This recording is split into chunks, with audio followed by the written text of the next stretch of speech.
Hello, Year 6. This is Chapter 18 of Pig Heart Boy, and it's called School. It was early Monday morning, and we still had a crowd outside our house. Although it seemed that Mum was right, the crowd was dwindling. Mind you, they still weren't disappearing fast enough for my liking. Am I going to have to walk through that lot to get to school? I said, frowning out of my front room window. No, until this whole thing blows over, your dad or I will be taken to school, said Mum. But Dad's gone to work, so I'll drive you today. You'll drive me? Yes, I can drive, you know. I have passed my test. But that's when you had to crank up the engine from the front of the car just to start it, I scoffed. And you hate driving? Well, I'll just have to learn to love it then, won't I? The police have recommended that, and that's sort of what we'll do until the people outside the house seem to get a life or something. Mum sighed. But why go to all this bother? Mum looked away from me. She couldn't meet my eyes. And in that instant, I knew something was very wrong. Mum? Come on, we better get to school. I don't want you to be late on your first day back now, do I? I watched Mum, but I didn't say anything. This was totally unlike her. Mum believed in straight talk and no nonsense. Say what you mean and mean what you say. That was her motto. She was the last one to hide anything from me, but that's what was happening. Won't some of these journalists and rubberneckers go to school with me too? No, they'll have to stay outside the school grounds though, or they'll get arrested. Journalists have to get school or local authority permission before they can go into school premises. Mum told me.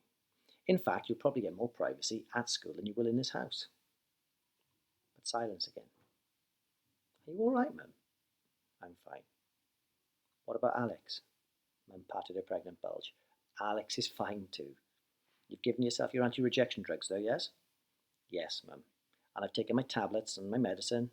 Mum had asked me the same question every morning without fail. Then we'd better go. Come on, are you ready, Cam? I nodded. Something was going on.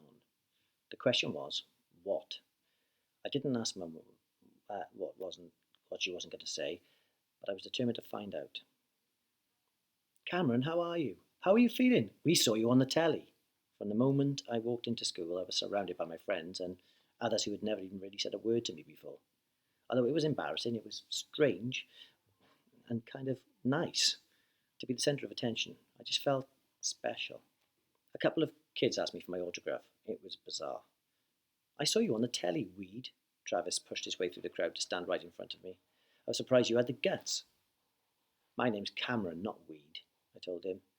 And I've got guts, a lot small besides. Now could you shift you out of my way, please? Travis looked around. Well, you are braver than me.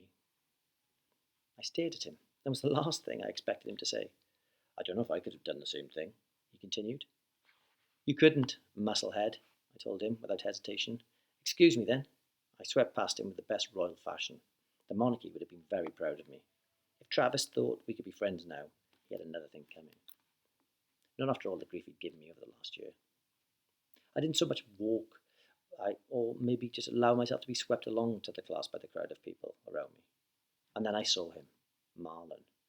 I stopped and we both just looked at each other. I didn't know what to say or do.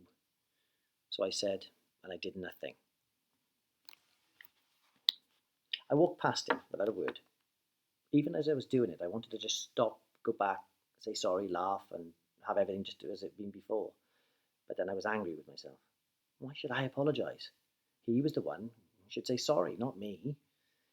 And I had the image at the front page of the Daily Press right in front of me.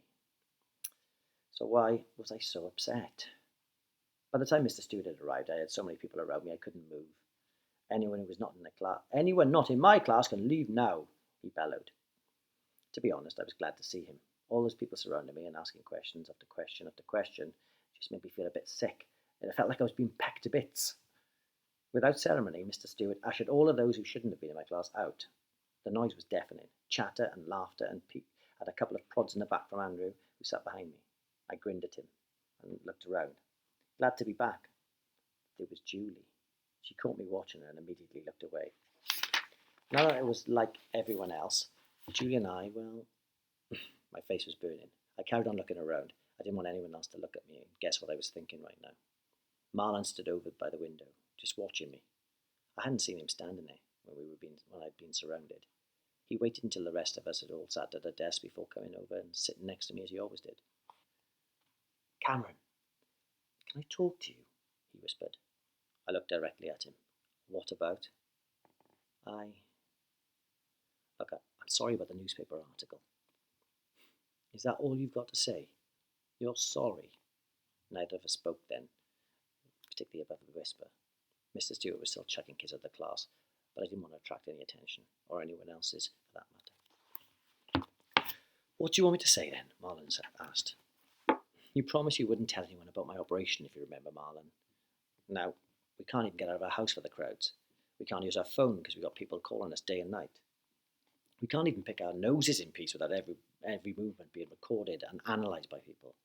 We have to keep the upstairs curtains drawn to stop reporters spying from my neighbours' houses. And we have you to thank for all of that. You don't understand. I was just as upset about it as you. Mum kept pestering me because you told me about it, and I was just worried about you. She pestered me and asked why I was moping around the house all the time. I made a promise not to tell anyone, but I told her, and then I made her promise. But of course she told Dad, and he was the one who phoned the newspapers. I hear your family made loads of money from selling me out then, I said scornfully. It wasn't me, Marlon said. Dad did it, not me. Excuse me, but I told you, and only you. Don't blame your dad, because he can't keep his mouth shut either. If you had kept your promise, your dad would never have known about it and wouldn't be able to sell it. Look, I'm sorry. What more can I say? It won't happen again, I promise. Too right it won't happen again. My eyes narrowed as I regarded Marlon.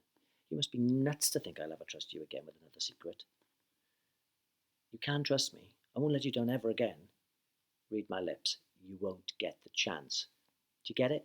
Do you dig it? That's enough talking, thank you, said Mr. Stewart, hollering now. What's the matter with everyone today? It's just an ordinary, everyday, standard Monday morning.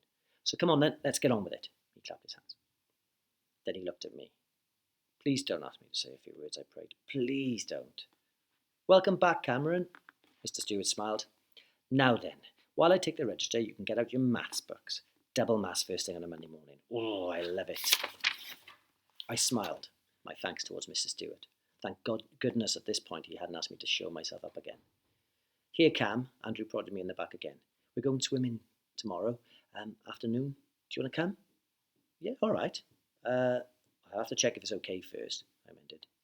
Now that I was well, I wouldn't have to bend the truth anymore about what I was going to do each Tuesday evening. I'd asked Mum and Dad if it was okay for me to go swimming. I'm sure they'll say yes. Dr. Bryce had said I can do anything I wanted. I just shouldn't overdo it. My body needed time to build strength and stamina after 2 years of virtually no exercise, because my old heart simply couldn't take it. But now I had a new heart in me. The thought never ceased to amaze me, though. I took my pulse. It was strong, regular, just the way it should be. Are you okay? Marlon asked immediately as he saw me taking my pulse. Yes, why wouldn't I be? You're in the middle of a class taking your pulse. So, I'm fine. Or are you looking for more info to sell the papers? The moment the words came out of my mouth, I was sorry. I opened my mouth to say so, but Marlon had already turned away, and the moment was lost. I didn't know what was wrong with me. I seemed to be lashing out. There was no other way to describe it. I had no idea why. First Mum and Dad, then Travis, and now Marlon. If I was the one who'd had a heart transplant operation, and you were the one who'd told, I wouldn't have forgiven you, Marlon said quietly. I looked at him. He looked straight ahead at the teacher. Marlon, I have forgiven you, I said. No, you haven't.